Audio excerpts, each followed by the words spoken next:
Hi, welcome to another episode of Armchair Author Chats. We're having a little bit of a tech gremlin issue, so we totally appreciate your patience. Thank you guys so much. Today I have with me Rachel D. Adams and Dawn McClellan, co-authors in a series of books. Gosh, you girls have so many to talk about. It's amazing. Doppelgangers and Deceit, Pacts and Portals, and many more titles like that. Without further ado, let's bring them both on, and hopefully the tech gremlins will let us.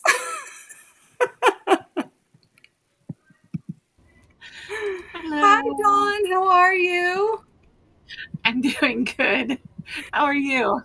I'm well. Sorry about the tech issue. I'm trying to figure out how I can bring in Rachel now. This is a new... I love doing these live because we get to learn how to do it. Rachel, can you hear me in the green room there? I can hear you. Can you hear me? I can hear you. Now, how do I bring you, beautiful lady? I don't know anything about Zoom. That's my problem. Yeah, that's okay.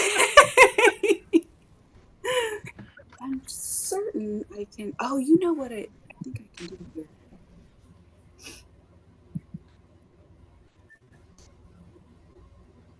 Show the camera switcher window? Sure, why not?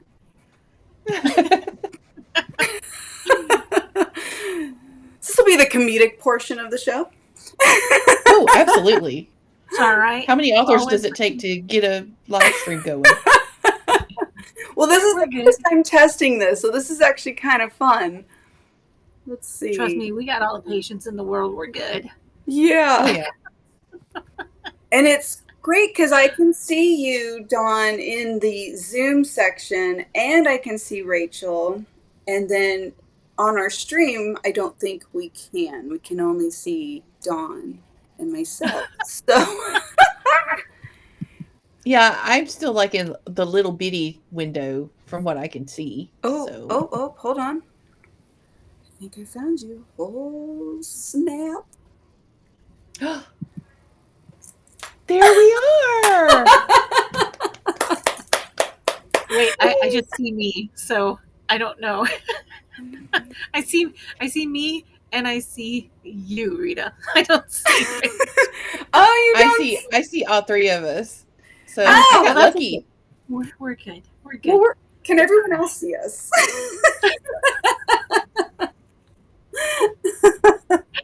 When I look at the stream, it actually shows all three of us. So oh, good. Okay. Right. Well, we can do this. We can do this. Welcome, ladies. How are you today? Doing good. How about you? Doing well. Just tired. Yeah, I know. You know, it's that seasonal swap, right? It's going from that heat still, and then we're just slow. Can it be any slower, the descent into the cool breezes?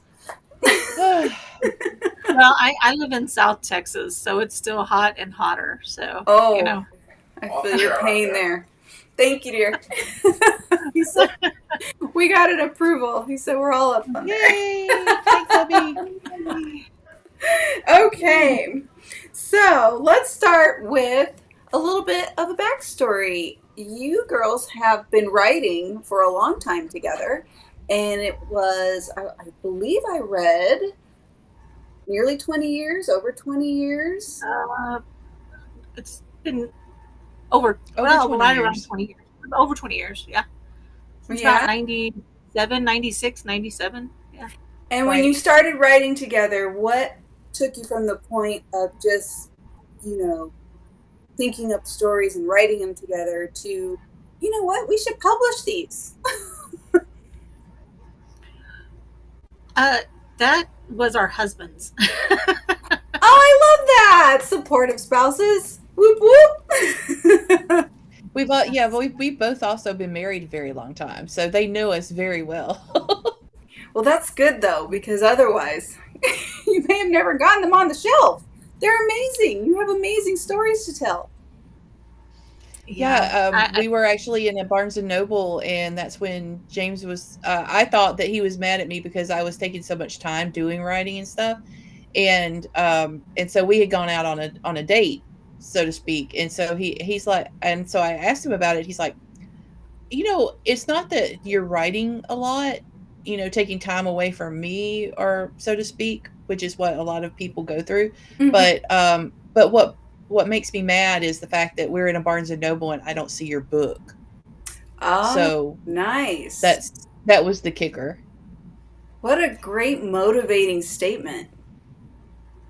That would Mine motivate. just likes to tell everybody. He says that, you know, you spend all this time, and he's like, but you just kind of do it for yourself. You just don't share it. And Hmm. I, well, yeah, but we do it just for our mental break. it's Well, it's and our you break tell from such reality. riveting stories. You take things that are happening today in the world and you integrate those things into your characters, which is absolutely just prolific to me. I love that. So let's start with some magic. What can you share the first moment you guys felt when you had that spark to write the first story? Uh, I was about 14. I was in high school. So mine started in high school. It was again my escape. I always read like historical romances and the scary sort, sci-fi Stephen King, and then I would flip between all the different genres. But and I just start writing short stories just for myself, just the great escape. So, Nice. but How that was about you, my goal. Rachel?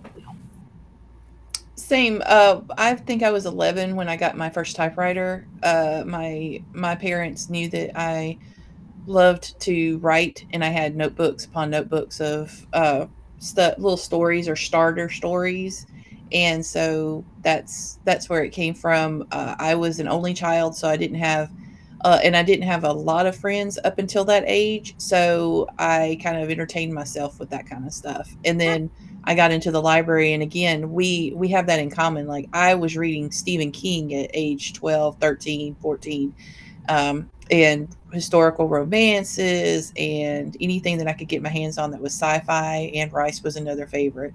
Oh wow, it's wonderful. Those are great writers to model, right? Like your first taste of story development in those kind of authors. They write so well. So great. So, can you give us a peek behind the curtain and give us a little inside peek of that writing routine that you guys do? Uh, well, I think we What? both do the we like to set up music based on our characters. We both do the same thing, kind of. We like to pick music pertaining to that character. So if we have a wild character, we pick wild music. Uh, if it's more of a laid back character, we picked up laid back music. So uh, we'll kind of pick that kind of music and we write to that music. I write it on my side, she writes it on her side, depending on which characters we're writing. Oh, And that's inspiring. and I then like one of that. us will pick a scene. So depending on who's picking the scene, we'll set it up. So whoever's picking the scene at the time will set up the scene, and then the other one kind of flows into that scene. So, do So you live close together enough where you guys can write together? No. So, do no, you write I live in on South Zoom? Texas. We all write it out. We write it online. I We just met for the first time this 2 years ago, two Wow. 3 years ago. Yeah. Oh, wow. I love that. So your characters do feel real, and we did touch a little bit on how you integrate current events or issues into your characters. Do you secretly borrow traits from people you know, or are they purely imaginative? I Oh do. yeah, Oh yeah, I'll let we her do. explain that one. Okay. What we'll do, we do borrow from our own lives, our own personal uh, people we know, family, ourselves. Uh, I put myself into some of my characters, people I know into some of my characters, uh, things that sometimes happen to us or people we know. Um, we like to involve and integrate that, or we do like to work with real life, realistic problems because um, fairy tales are great, but we like real life happenings. I Yeah. mean, people have problems, and we think that our people have problems too. So we like the Right. Well, fact that our people have to work out problems too. I love that. And So it's relatable. It's so relatable. It's So relatable, I think. It becomes more relatable when you've touched on something that other people are going through, and things that, and especially if something that you know or you've been through, then you can put a lot more effort into it. absolutely. So writing isn't always easy. How do you push through writer's block or tough days? uh, well, there's just sometimes we will go forever without writing because there's just some days we can't do it, and then there's some days that we just have to kind of push each other. Hey, we really need to get together and push this. Hey, we really need to get onto this. I know she has to get onto me a lot. She's like, I know that you're busy. I know you're working, or I know you've got a lot going on, but we really, really need to get to this. And I, we just have to push each other. You know, That's we nice. work with each other. Someone's Kind of, cheerleading, right? Yeah. When one of us are down, we could cheerlead the other and say, come on, let's rally. We can do We this. also move through different things. Like sometimes because we've written the story so many times, like revisions and through everything like that, it does bog you down sometimes for that story. So what happens is we'll move on to a different story with different characters, Mm. and it becomes kind of a fill your well, refill the well sort of situation where we're like, oh well, let's move to this scene here, let's go to this scene there, and that helps out too, because for me writing is my escape from real life. So this is the fun part, so I don't get bogged down as easily. Nice, nice. So, can you share any funny or unusual stories that happened while you were writing or promoting any one of your books? uh, well, I went to North Carolina and sat with a Ren Fair with her. And that was interesting. 'Cause, That's uh, all. That's how we came up with the uh, elevator pitch, because we didn't really have an elevator pitch at first. Uh huh. And then we realized people were curious, but they weren't actually like grabbing the books at first. So we would just kind of stand up and go, "So, you want to know about the books?" And then we would give them the pitch, and we were just like, we have a dragon shifter who is a special agent for the very organization that wants to kill him. And Ooh. they're immediately like, really? And then they were like looking at the books. It's like taking candy from a baby. Got it. we kind of Nice. felt like those Girl Scout girls selling cookies. You know? That's what we felt like. We even had the chairs. Except you're in a Ren Fair costume, right? Mm. You want to buy some books? Yeah. Yeah, I used to do that. I used to go to the Ren Fairs and dress up. It was such a ball. Those are so fun. What a fun, and Well, what a great. Go ahead. we also had another funny thing. We have decided to hire her daughter to be our booth babe whenever we go to conventions. And Nice. my best friend's niece, and they didn't know about it. We decided this, on our own, and then we Wench. let them know. This is our book Well, wench. one of our characters is named after my daughter, so I was like, you can be that one. There you go. Oh, I love that. Oh, what a grand time. That is a good story. I like that. Every author has their favorite part of writing, and I imagine for both of you it might be slightly different, or maybe it's the same. So what scene or chapter in your book you enjoyed most crafting the most? Hmm. I always like Morgan's gonna kill me. I always like crafting the past. I like when you're in the, because it's always great to build these characters, and sometimes you're building the now, and but when you're really getting into it and you're building them, but when you go into the past and you're actually getting to tell somebody about their history, so I like those parts because you're actually kind of fleshing them out then. So that's Nice. one of my favorite parts. Rachel? The same. I believe that's how we got to the prequel series, because we were really enjoying diving into, well, what really happened that caused this. And so I one of my favorites, actually two of my favorite scenes are in the prequels, and they are very much they're very meaningful for the dragon character and the vampire character. And that's why I said Morgan's going to kill me, because she's really wants Sebastian and Cineas to get together, and we're like, no, not gonna happen. Oh, Morgan's my daughter. That's my daughter, so that's why she says. So if your book were adapted into a movie, who would you dream cast in lead roles? Oh, we already have that. Yeah, as funny as it is, we do face claims, so it's surprising and funny because when we're building our characters, we actually use like actors or actresses or models to kind of build our characters. Oh, so we have that in our head when we're writing. We kind of have something to kind of go by already. So you have the full cast already laid out. I like that. Yeah, so we have Gerard Butler as Cineas the dragon. Oh, he's my favorite.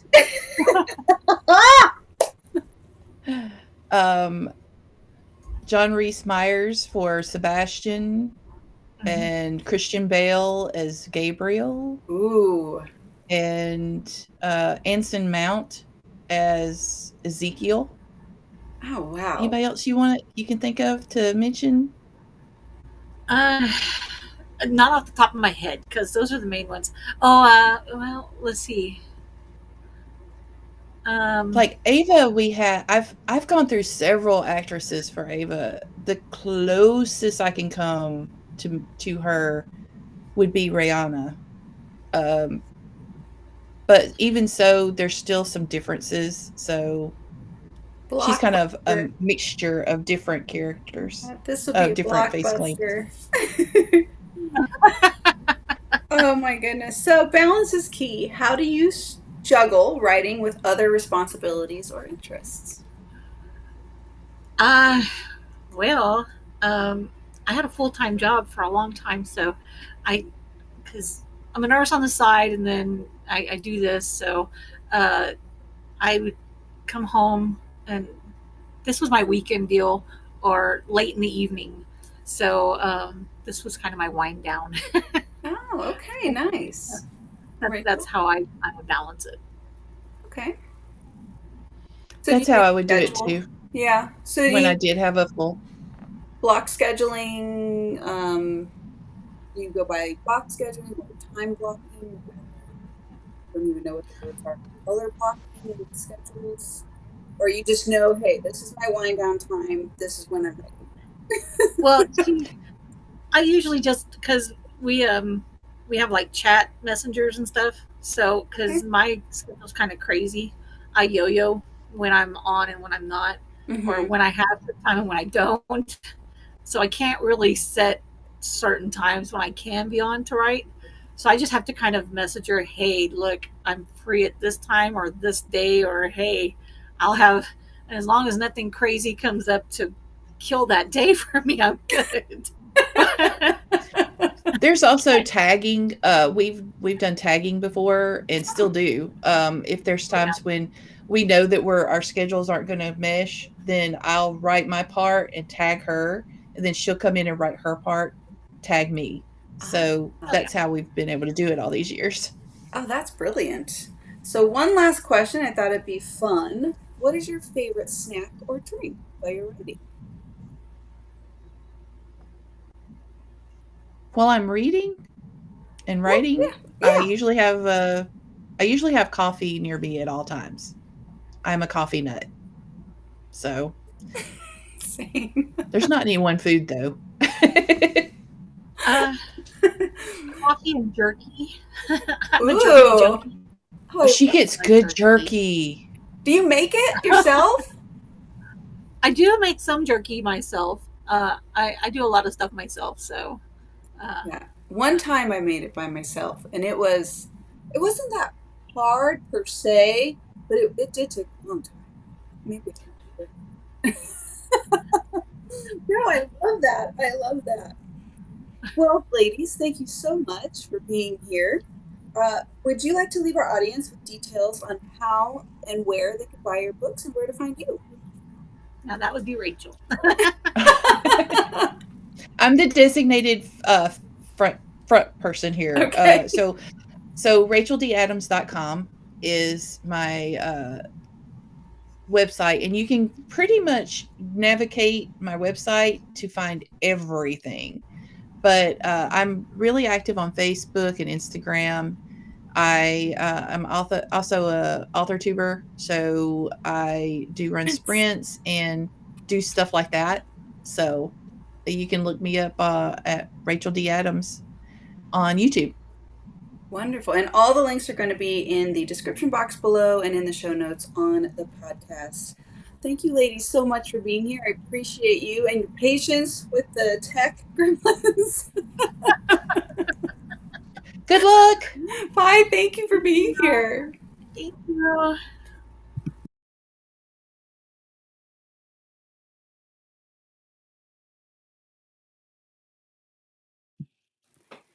That brings us to the end of this episode of Armchair Author Chats. Thanks so much for watching. For more information, links will be in the description below and also in the show notes on the podcast. If you like this interview, please like, comment, subscribe, and don't forget to share the video.